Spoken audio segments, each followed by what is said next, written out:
പാട്ടുകളുടെ ലിറിക്സ് ഏറ്റവും കൂടുതൽ അറിയുന്നത് ആർക്കാണ്? വരികൾ. ഇവളും അധികം അങ്ങനെ പാട്ട് കേൾക്കുന്ന ആളാണെന്ന് വെച്ചാൽ അറിയില്ല. ഞാനും അധികം അങ്ങനെ കേൾക്കുന്ന ആളല്ല.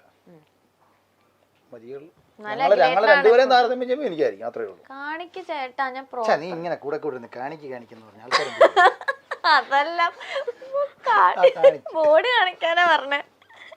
അണ്ണ മിക്കവാറും പാടും പിള്ളേരുടെ അടുത്തായാലും. ആണോ? ഒരു പാട്ട് പാടിക്കേ. അങ്ങനെ പറയാം. ഉള്ള സ്നേഹം കളയിച്ച് അടങ്ങുന്ന ആൾക്കാരാണ്. ഒരു പാട്ട് പാടിയാ.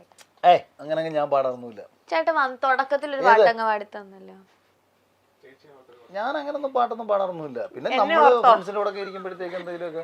ചേച്ചിന് മുഖത്ത് നോക്കി ഒരു പാട്ട് പാടിക്കേ ചേച്ചിയുടെ. മനോഹരി മനോരഥത്തിൽ മലരോടു മലർത്തൂകും മണിമഞ്ചത്തേരിൽ മയങ്ങുന്ന മണിവർണ്ണനാരോ ആരാധകനാണോ ഈ ആരാധകനാണോ. കണ്ണടച്ചാ പാടിയ നോക്കാതാ പാടിയ. നോക്കിക്കഴിഞ്ഞാൽ അങ്ങനെ പാടാൻ പറ്റും. അടിപൊളി. നോക്കിക്കഴിഞ്ഞാൽ പാട്ട് മാറ്റിട്ട് വരും.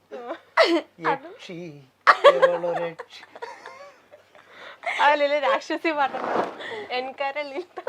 അന്ന് ചേച്ചി ഒരു പാട്ട് പാടിക്കാൻ ഞാൻ പാടില്ല. ഡാൻസ് മാത്രമേ ഉള്ളൂ. ഇത് ഇച്ചിരി വോയിസ് ഒക്കെ ഒന്ന് കറക്റ്റ് ആയിട്ടൊന്ന് ബാലൻസ് ചെയ്തിട്ട് വേണേ പുറത്തു വിടാൻ. എഡിറ്റ് ചെയ്ത്. ഓക്കെ. എവിടെയെങ്കിലും പോകാൻ ഇറങ്ങുമ്പോ ലേറ്റ് ആകുന്നത് ആരാണ്? അത് വെള്ളമായിരിക്കും. എനിക്ക് കുളിയൊക്കെ വളരെ ഫാസ്റ്റ് ആയിരിക്കും. ഡ്രസ്സിങ് ഫാസ്റ്റ് ആയിരിക്കും. അങ്ങനെ അധികം ഞങ്ങൾ അങ്ങനെ പുറത്തിറങ്ങി കറങ്ങാൻ പോയിട്ടില്ല. പിന്നെ എവിടെങ്കിലും ഒക്കെ പോകുമ്പോൾ ഇവളായിരിക്കും. Action start. The end. ഇന്ന് പോയേ. ചോദിക്കട്ടെ, വിയേർഡ് ആയിട്ടുള്ള കോമ്പിനേഷൻ ഫുഡൊക്കെ ട്രൈ ചെയ്യാൻ ആർക്കാണ് കൂടുതൽ ഇഷ്ടം? വിയേർഡ് അതായത് ഇപ്പോ ചപ്പാത്തിയും ഏത്തപ്പഴവും. അത് ഞാനാ. അതെന്തൊക്കെയാ ചേട്ടാ? നീ പറഞ്ഞ ഞാൻ ചപ്പാത്തിയിലൂടെ പഴം കഴിക്കുന്നത്. ചപ്പാത്തി പാല്, ചപ്പാത്തി പഴം, അതൊക്കെയാണ് ഞാൻ കഴിക്കുന്നത്. പുട്ടും പുട്ടും പഴവും കൂടെ ഇളക്കിയിട്ട് അച്ചാറും കൂട്ടി കഴിക്കും. എനിക്ക് ഭയങ്കര ഇഷ്ടമാണ്. മീനാച്ചാറുള്ള സമയത്ത് ഞാൻ മിക്ക ദിവസങ്ങളും ഞാൻ രാത്രിയിൽ ഞാൻ പുട്ടും പഴവും മീനാച്ചാറുമായിരുന്നു കഴിക്കുന്നത്. ഞാൻ ബിഗ് ബോസ് ഹൗസിൽ ഒരിക്കൽ പഴം വന്ന സമയത്ത് ഷീച്ചറിൻ്റെ അടുത്ത് ഇവിടെ കൊണ്ടുവന്ന് മീനാച്ചാറും കൂട്ടി ഞാൻ ഷീച്ചോണ്ട് ഞാൻ മാടി നോക്കാനല്ലോ സൂപ്രധാനമായി. ഇതൊക്കെ പായസവും അച്ചാറും അതിന് ഒരുപാട് ഒരു കഴിക്കുന്നതാണ്. മധുരവും ഈ എരിയും കൂടെ മിക്സ് ചെയ്ത് കഴിക്കാൻ എനിക്ക് ഭയങ്കര ഇഷ്ടം. ഓക്കെ. ആരാണ് പൈസ കൂടുതൽ സേവ് ചെയ്യുന്നത്? അന്നത്തെ കാര്യം ഇല്ല. പിന്നെ രണ്ടുപേരും ഉണ്ടാലും സേവ് ചെയ്യാറില്ല. ഓരോ മാസവും ഞാൻ എങ്ങനെ കഴിഞ്ഞു പോയെന്ന് എനിക്ക് ദൈവം ഇനി ഞാൻ എങ്ങനെ ഇത്ര അടിച്ചു പൊളിച്ച് സത്യം കേട്ടോ. എനിക്ക് ഭയങ്കര അത്ഭുതം തോന്നുന്നില്ല എൻ്റെ ലൈഫിൽ. പിന്നെ എനിക്ക് ആക്ച്വലി കൊച്ചിയിലൂടെ 1.5 ലക്ഷം രൂപയ്ക്ക് മേലെ ഒരു മാസം ചിലവാണ്. കാര്യം വണ്ടിയുടെ CC 32,000 രൂപ വണ്ടിക്ക് CC അടയ്ക്കണം, 22,000 രൂപ ഫ്ലാറ്റിന് റെന്റ് അടയ്ക്കണം, മുകളിലൊരു ഫ്ലാറ്റ് ഉണ്ട് കഥ എഴുതാൻ വേണ്ടി എടുത്തിട്ടേക്കുന്നത്, അതിന് 18,000 രൂപ അതിനടയ്ക്കണം. പിന്നെ പിള്ളേരുടെ പിന്നെന്ന് വെച്ചാൽ ഞാൻ ഡെയിലി ഈ മീനും കാര്യങ്ങളൊക്കെ എല്ലാം കൂടിയ സാധനങ്ങളെ വാങ്ങാറുള്ളൂ. എല്ലാം കൂടിയ സാധനങ്ങളെ വാങ്ങാറുള്ളൂ. ടൈഗർ പ്രോൺസ്, മറ്റേ നെയ്മീൻ, അതുപോലെ എല്ലാം വിളിക്ക് എടുത്തോണ്ടിരുന്നുള്ള. അപ്പം ലൈഫും അത്യാവശ്യം പോഷായിട്ടാണ്. എങ്ങനെ നോക്കിയാലും ഒരു 1.5 ലക്ഷം രൂപയുടെ ചില ഒരു മാസം പല രീതിയിലുണ്ട്. ചിട്ടിക്ക് കൊടുക്കണം. പക്ഷേ ഇത് ഈ മാസം വരുന്നത് വന്നു, അടുത്ത മാസം ഒരു ഐഡിയ ഒന്നുമില്ല, അങ്ങനെ പൊക്കോണ്ടിരുന്നേ. ഇത് എനിക്ക് അതാണ് ഞാൻ എപ്പോഴും ഈ ദൈവത്തിൽ ആരോ എനിക്ക് വേണ്ടിയിട്ട് കാര്യങ്ങൾ ചെയ്ത് തന്നുകൊണ്ടേയിരിക്കുന്നു എന്ന് എനിക്കെപ്പോഴും ഫീൽ ചെയ്യുന്ന കാര്യം. ഞാൻ ഇവിടെ വിളിച്ച് എറണാകുളത്തേക്ക് ഇറങ്ങുന്ന സമയത്ത് ഒരു പൈസയുടെ വരുമാനമൊന്നുമില്ല. പോകാന്ന് പറഞ്ഞൊരു പോക്കം പോയതാ പിള്ളേരുമായിട്ട്. പിന്നെ വരുന്നു ഹരിയുടെ കമ്പനിയിൽ നിന്ന് കുറച്ച് വരുമാനം കിട്ടി തുടങ്ങുന്നു. ഹരീഷ് എനിക്ക് മാസം ഒരു ചെറിയ പൈസ തരുന്നു. പിന്നെ ഇങ്ങനെ ഫ്രണ്ട്സ് ആരെങ്കിലും ഒക്കെ തരും. കാനഡയിൽ അനീഷ്, അവരൊക്കെയാണ് ഇങ്ങനെ കൂടെ പൈസ തരുന്നത്. ഇവന്മാരെല്ലാവരും കൂടെ കുറേ പൈസ പലപ്പോഴായിട്ട് തന്നിട്ടൊക്കെ ഉള്ളത് എടുത്ത് നമ്മൾ ജീവിച്ച് പോയി എന്നുള്ളതാണ്. ഓക്കെ, അത് പിന്നെ സംഭവിച്ചു. ഇങ്ങനെ ഇപ്പം ബിഗ് ബോസ് സംഭവിച്ചോണെങ്കിൽ വേറെ എന്തെങ്കിലും സംഭവിക്കുമായിരുന്നു എന്നാണ് ഞാനും വിചാരിച്ചു. ഓക്കെ. ഇപ്പൊ ലേലം വിളിക്കാൻ പോയോ ബിഗ് ബോസ് ഹൗസിൽ നിന്ന് ഇറങ്ങിയിട്ട്? എന്തിന്റെ മീൻ വാങ്ങാൻ തുടങ്ങാൻ പറ്റുന്ന അവസ്ഥയല്ലല്ലോ. അത് ഹരി കഴിഞ്ഞ ദിവസം പറഞ്ഞു. അളിയൻ വരുന്ന ഏറ്റവും വലിയ പ്രശ്നം അളിയന് മീൻ പിടിക്കാൻ പോകാം, ലേലം പിടിക്കാൻ പോകാൻ പറ്റത്തില്ല. രസമുള്ള ഒരു ഓവർ തിങ്കിങ് കൂടുതൽ ആർക്കാണ്? എനിക്കായിരിക്കും. പക്ഷെ അത് പോസിറ്റീവായിട്ടുള്ള കാര്യങ്ങൾക്കാണ്. എന്ന് വെച്ചാൽ എന്താണ് ഓവർ തിങ്കിങ് എന്നല്ല പറഞ്ഞത്, പ്രോപ്പർ തിങ്കിങ് എന്ന് വേണമെങ്കിൽ പറയാം. പ്ലാനിങ് ബിഗ് ബോസിനകത്ത് ഉള്ള കണക്ക് തന്നെ പ്ലാനിങ് എനിക്ക് ലൈഫിനകത്ത് എല്ലാ കാര്യങ്ങളും ഉണ്ടാവും. നമ്മൾ ഈ സംസാരിച്ചുകൊണ്ടിരിക്കുമ്പോൾ ഞാൻ പറയുന്നത് നിങ്ങൾ പറയുന്നത് നിങ്ങൾ എഡിറ്റർ എന്ത് ചിന്തിക്കുന്നു, ഇതിൽ ഏത് കട്ട് ചെയ്ത് പോകുന്നു, ഏത് എങ്ങനെ പോകുന്നു, അതിന് ഏത് ടാഗ്ലൈൻ വരുമെന്ന് എനിക്ക് കൃത്യമായിട്ട് അറിയാം. കേട്ടല്ലോ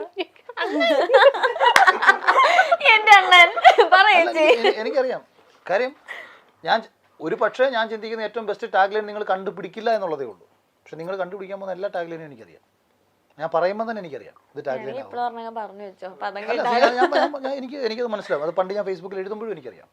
ഞാൻ ഫേസ്ബുക്കിൽ റൈറ്റപ്സ് ഞാൻ എഴുതി വരുമ്പോൾ ഞാൻ എഴുതുന്ന എഴുത്തിൽ എന്തൊക്കെ ചോദ്യങ്ങൾ വരുമെന്ന് എനിക്കറിയാം. ആ ചോദ്യങ്ങൾക്കെല്ലാം ഉത്തരം കൊടുക്കാനുള്ള അറിവ് എനിക്കുണ്ടായിരിക്കണം. അഥവാ ഞാൻ എഴുതി വരുന്നതിൽ ഒരു മറുചോദ്യം വന്നത് ബ്ലോക്ക് ആവുന്നുണ്ടെങ്കിൽ ഞാൻ എഴുത്തിനെ ആ ഉത്തരത്തിലൂടെ തന്നെ ഞാൻ കറക്കി വളച്ചെഴുതും. അപ്പോൾ ആ ചോദ്യം ചോദിക്കുന്നതിന് തന്നെ അത് എൻ്റെ എഴുത്തിൽ ഉത്തരം ഉണ്ടായിരിക്കും. അങ്ങനെ ഞാൻ എഴുതും. അത് മുമ്പും അങ്ങനെ തന്നെയാണ്. ഓക്കെ. കൂടുതൽ നേരം ഫോണിൽ കുത്തുന്നതാരാണ്? ഞാനോ? ഫോണൊക്കെ അങ്ങോട്ടും ഇങ്ങോട്ടും നോക്കാറുണ്ടോ രണ്ടുപേരും? എന്റെ ഫോൺ കൂടെ വിളിച്ചുമ്പോ എടുത്ത് നോക്കും. പക്ഷെ ഒന്നും അതിനകത്തൊന്നും കിട്ടാനില്ല. ഞാൻ നോക്കിയപ്പോഴത്തേക്കുണ്ട് ഒരു പെണ്ണ് ഇപ്പോഴൊന്നുമില്ല സിനിമ എടുക്കുന്നത്. ഞാൻ അങ്ങോട്ട് പറയാം, ഏതെങ്കിലും പെണ്ണുങ്ങൾക്ക് ആകെമാരുടെ അക്കൗണ്ടിൽ നിന്ന് മെസ്സേജ് വന്നിട്ടുണ്ടെങ്കിൽ ഞാനാണ് പരിപാടി. അതാ ഞാൻ ഇവിടെ മുടക്കുണ്ടാക്കും. നീ എന്തിനാണ് ത്രൂ പെണ്ണുങ്ങൾ ചേട്ടാ ചേട്ടാ എന്നൊക്കെ പറഞ്ഞ് കഷ്ടമല്ലയോ? എന്തോ മോളെ എന്നൊക്കെ പറഞ്ഞ് ഞാൻ അങ്ങോട്ട് ഒരു ലവ് ഒക്കെ അയച്ചു കൊടുക്കും.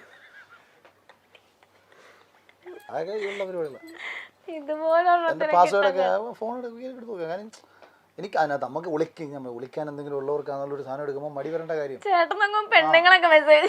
ഞാൻ പിന്നെ ഇടയ്ക്ക് അങ്ങനെ കണ്ടു. ഞാൻ നോക്കിയപ്പോഴത്തേക്ക് മേളിലോട്ട് 3-4 റിപ്ലൈ. ഇതാര് കൊടുത്തു?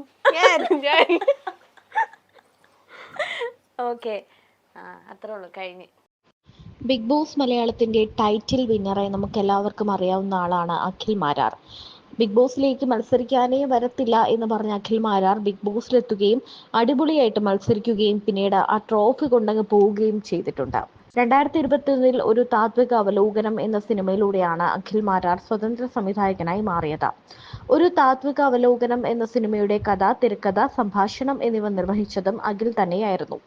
എഴുത്തുകാരൻ കൂടിയായ അഖിൽ അവശേഷിപ്പുകൾ എന്നൊരു പുസ്തകം എഴുതിയിട്ടുണ്ട്. സിനിമയോടുള്ള അതിയായ മോഹം കൊണ്ടാണ് അഖിൽ സിനിമയ്ക്ക് പിന്നാലെ സഞ്ചരിച്ചു തുടങ്ങിയത്. ബിഗ് ബോസ് മലയാളം സീസൺ 5 ഭാഗമായ ശേഷമാണ് കുടുംബ പ്രേക്ഷകരെ അടക്കം അഖിൽ ആരാധകരായി ലഭിച്ചു തുടങ്ങിയത്. സീസൺ 5 ടൈറ്റിൽ വിന്നറും അഖിൽ തന്നെയായിരുന്നു. സീസൺ 5 ഏറ്റവും കൂടുതൽ വൈറലായ എപ്പിസോഡ് അഖിലിന്റെ ഭാര്യയും മക്കളും ബിഗ് ബോസ് ഹൗസിൽ എത്തിയ ദിവസത്തിലേതാണ്. പിന്നീട് സോഷ്യൽ മീഡിയയിലെ ഓരോ കാര്യത്തിനോടും പ്രതികരിച്ച് അഖിൽ മാരാറും രംഗത്തെത്തിയിട്ടുണ്ട്. ഇപ്പോൾ അഖിലിന്റെയും ഭാര്യ രാജലക്ഷ്മിയുടെയും ഒരു വീഡിയോ ആണ് വൈറലാകുന്നത്. ബിഗ് ബോസിൽ അഖിൽ മത്സരിക്കുന്ന സമയത്ത് ഇരുവരും പിരിയുകയാണ് എന്ന രീതിയിലൊക്കെ നിരവധി വീഡിയോകളും പുറത്തു വന്നിരുന്നു. എന്നാൽ പിന്നീട് ബിഗ് ബോസ് മത്സരത്തിൽ നിന്നും ആ മത്സരം കഴിഞ്ഞ പാടെ ഇരുവരും തമ്മിലുള്ള സ്നേഹപൂർവ്വമായ ഒരു ബന്ധമാണ് നമ്മൾ കണ്ടത്.